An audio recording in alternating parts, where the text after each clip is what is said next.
கோவை தெற்கு மாவட்டத்தைச் சேர்ந்த திமுக நிர்வாகி சீனிவாசன் திமுக வாட்ஸ்அப் குழுவில் செந்தில் பாலாஜிக்கு எதிராக பதிவு செய்த ஆடியோ வேகமாக பரவி வருகிறது. திமுக தற்போது பிரைவேட் கம்பெனியாக உள்ளதாகவும் அதன் தலைவராக செந்தில் பாலாஜி இருப்பதாகவும் சேர்மனாக உதயநிதி இருப்பதாகவும் கட்சியினர் கூறுவதாக கூறுகிறார். மேலும் அதிமுக அமைச்சர்கள் யார் அழைத்தாலும் உடனே போன் எடுத்து பேசுகிறார்கள் என்றும் திமுகவில் அப்படி இல்லை என்றும் கூறுகிறார். அத்துடன் கட்சிக்கு உழைத்த என்னை செந்தில் பாலாஜி நினைத்தால் முடித்து விடுவார் என திமுகவினர் கூறுகின்றனர். அதற்கெல்லாம் நான் பயப்பட மாட்டேன். உயிருக்கு பயந்தவன் நான் அல்ல. என்னை சிறையில் போட்டாலும் கவலை இல்லை. நான் தீக்குளிக்கவும் தயங்க மாட்டேன் என அந்த ஆடியோவில் அவர் ஆவேசமாக கூறுகிறார்.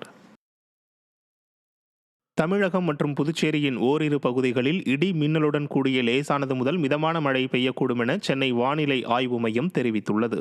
20ஆம் தேதி முதல் 24ஆம் தேதி வரை தமிழகத்தில் ஓரிரு இடங்களிலும் புதுவை மற்றும் காரைக்கால் பகுதிகளிலும் லேசானது முதல் மிதமான மழை பெய்யக்கூடும் எனவும், அதே நேரம் அடுத்த 3 நாட்களுக்கு ஓரிரு இடங்களில் அதிகபட்ச வெப்பநிலை படிப்படியாக 3 டிகிரி செல்சியஸ் வரை உயரக்கூடும் என்றும் தெரிவிக்கப்பட்டுள்ளது. சென்னை மற்றும் புறநகர் பகுதிகளில் வானம் ஓரளவு மேகமூட்டத்துடன் காணப்படும் எனவும், நகரின் சில பகுதிகளில் லேசான மழைக்கு வாய்ப்புள்ளதாகவும் தெரிவிக்கப்பட்டுள்ளது. சென்னையில் அதிகபட்ச வெப்பநிலை 35 முதல் 37 டிகிரி செல்சியஸை ஒட்டி இருக்கக்கூடும் என வானிலை ஆய்வு மையம் தெரிவித்துள்ளது. ராணிப்பேட்டை மாவட்டம் வாலாஜாபேட்டையில் பெண் ஒருவரை இளைஞர் எட்டி உதைக்கும் சிசிடிவி காட்சிகள் வெளியாகி பரபரப்பை ஏற்படுத்தியுள்ளது. செட்டித்தாங்கலைச் சேர்ந்த விஜயலட்சுமி என்பவர் வாலாஜாபேட்டை நகராட்சிக்கு சொந்தமான கடையை உள்வாடகைக்கு எடுத்து நடத்தி வந்தார்.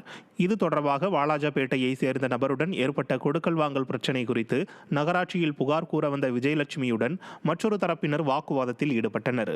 அப்போது ஆத்திரமடைந்த இளைஞர் உட்பட இருவர் விஜயலட்சுமியை ஓடி வந்து எட்டி உதைக்கும் காட்சிகள் அடங்கிய சிசிடிவி பதிவு தற்போது வெளியாகி பரபரப்பை ஏற்படுத்தியுள்ளது. இதை கண்ட பொதுமக்கள் விடிய ஆட்சியில் பெண்களுக்கு எந்த நிலையிலும் பாதுகாப்பில்லை என குற்றம் சாட்டுகின்றனர்.